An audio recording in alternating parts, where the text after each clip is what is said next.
Vaccinations. Did you know, according to CHOP.com, that more than 1.5 million people die from diseases every year that could have been prevented by vaccinations? When I was expecting our first child, my husband and I had done a ton of research on vaccinations, what was in them, the schedule of them, and why we should vaccinate. I've also researched vaccinations while working in the clinic and while going to school to get my RMA degree.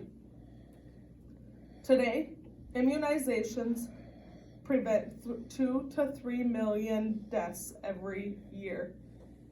That is almost double the amount of deaths that happened every year from vaccine preventable illnesses.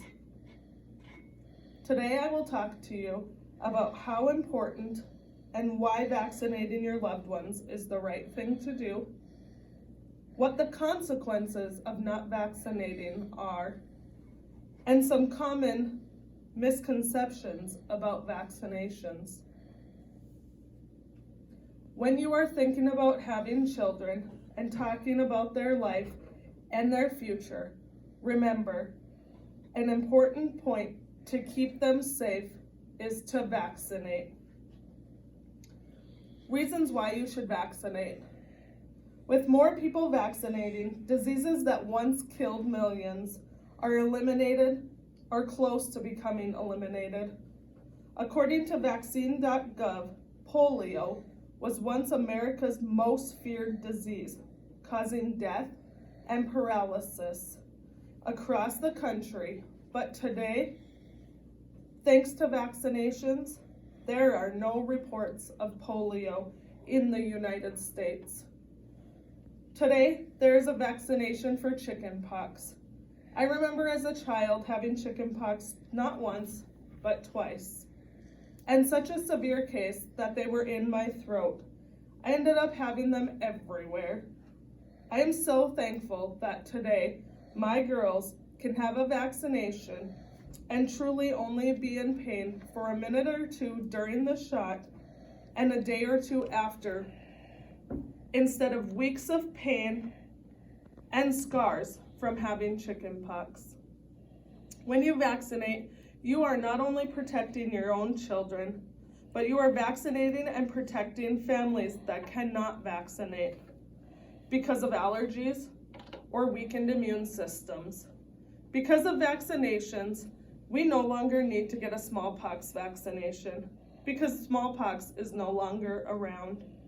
With people being vaccinated for rubella, mothers do not have to be worried about passing it through to their fetus.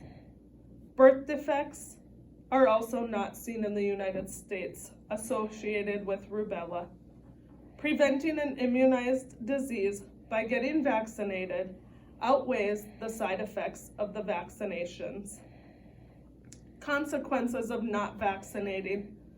With not vaccinating your child, they are more at risk for vaccine preventable illnesses. Your child could possibly not be allowed to be at school activities or other activities, as most states require vaccinations. As we see in today's day with COVID-19 and having to be social distancing and not in school, your child would have to be isolated and not socialize with other people if there was an outbreak of an illness that would be prevented by a vaccine if you did not vaccinate. When your child needs medical attention and they need to be treated at a clinic or a hospital, they could be treated differently because that clinic or hospital facility has to be prepared that your child could have a preventable illness because you did not vaccinate. Because you are not vaccinating, you are not only endangering your family, but families of loved ones who are vulnerable because they cannot be vaccinated for other health reasons, like someone having leukemia. Common misconceptions about vaccinations. According to the World Health Organization, there are 6 common misconceptions about vaccinations. one of which are diseases already began to disappear due to better sanitation and hygiene, which we have seen is not the case. There are still illnesses around, but because scientists have studied the formulas of vaccinations, we are seeing less illnesses because of the vaccination, not because of better hygiene. Another one, that the majority of people who get diseases have been vaccinated. As you saw in my statistics at the beginning of the speech, that is untrue. That there are tainted lots of vaccines that can be treated and avoided, traced and avoided. That's not true. If they were tainted, they wouldn't let you have them. Vaccines are not more harmful than the diseases.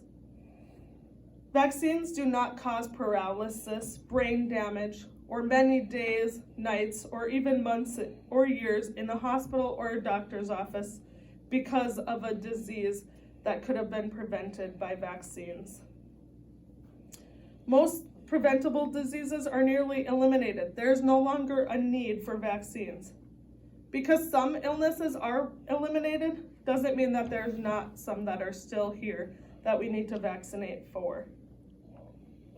All these claims are based on false beliefs, and studies have proven otherwise.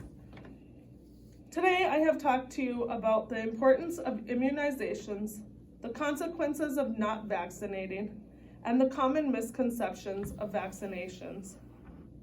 From my speech today, I hope that you have learned about how important vaccinating is, what some of the consequences of not vaccinating are, and some of the common misconceptions of vaccinations.